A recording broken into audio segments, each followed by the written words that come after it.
Stephen Thompson was reported to be fighting Rakhmonov. This was 1 week ago. And we thought this was done. I think it even came from Helwani, which gets vetted. Very, very vetted for us. But Stephen Thompson's come out and he's singing a different tune. He says, no, he says, you know what? It doesn't make sense for me to go take on another grappler. And then he offered other names. He threw out Kevin Holland just by example. Now, Kevin Holland, we've seen him do it all, but in all fairness, the one thing that Kevin Holland is easily the most proud of is his jiu-jitsu rank under Travis Lutter. Easily. So he says he doesn't want to take on a grappler, then he calls for Kevin Holland. I mean, maybe have a conversation here.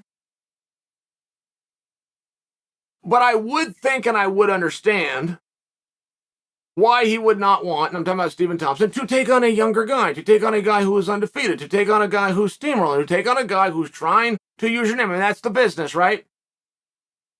Stephen Thompson had this done for him. I remember the night that I discovered him. He'd fought many times, but the night, he fought Jake Ellenberger. I knew how tough Jake was, and I knew what a role Jake was on. I was in the practice. I knew how hard he was working. I discovered Wonder Boy. It's one of those things. He keeps on rising up, and he gets his opportunities, and he's never Tyron Woodley, and then you've got to return that.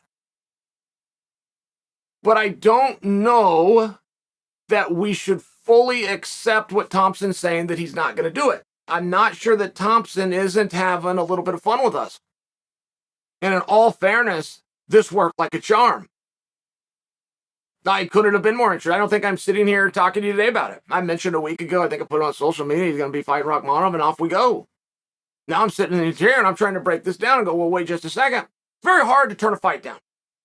I mean, it doesn't work that way. And it's very hard to come out and say, we are looking at, or we are planning for, particularly when you then validate the reason, which is, we think this is a good fight for me. That's not the way this works. They do that in boxing. They've done that for years. You can do that if you're Mayweather. You can still sell a whole bunch of tickets. That's just not what this brand does. You do not get to self-serve. You do not get to look at your ranking. You do not get to pick and choose. You just don't get to do those things. Stephen knows that. I'm not convinced he's trying to do those things. I'm not convinced that Stephen's not in the room every day with Chris Weidman, who would be the perfect workout partner, by the way, to prepare for Rakhmonov. Weidman just on size, it would be Rakhmonov 2.0, right? He's got the extra man. I'm just sharing with you, I don't know that Stephen is actually not going to do Rakhmonov.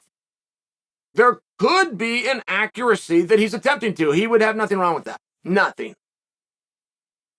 A fighter should always try to get the most money against the easiest opponent.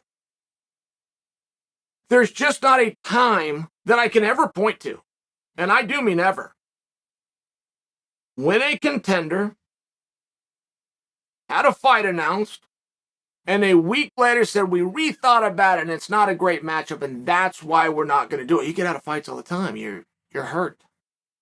You're sick. There was just a pandemic. I mean, there's a number of excuses. Stephen didn't look for any of them. None. Told the truth. High-level grappler, not looking to take on a high-level grappler. Got a whole bunch of attention for what do you do if you're Rakhmonov? And there's a massive opportunity.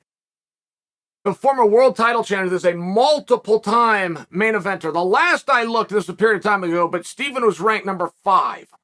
From the time that I saw him ranked number 5, he lost a fight to Burns, but I believe Burns was in front of him. I think that he's still number 5. I don't know where to get the rankings. I couldn't possibly care. But you understand the difference, right? You got this 15-0, you got this Rakhmonov. Stays pretty quiet, comes out of Kakistan, does a damn good job in there. I mean, it's one of these things. It's a big risk for Thompson, for sure. Wonderboy's a veteran. And he's smart. He's really smart. Really smart, thoughtful guy. I'm just not going to be... I am half convinced that he looks at Rakhmonov and he looks at the grappling and he says, you know what? No, thank you. I do believe that to a degree. I don't believe that Wonderboy thinks that he could sidestep a match with an up-and-comer who has an undefeated record by coming to you guys and saying, I don't like the match because the match stylistically is a problem for me. I'm going to pick one that's better. I don't believe that he thinks that. And I think he's trying to throw Rakhmonov off. And I think he's trying to get us to talk, and I think it was a very interesting play.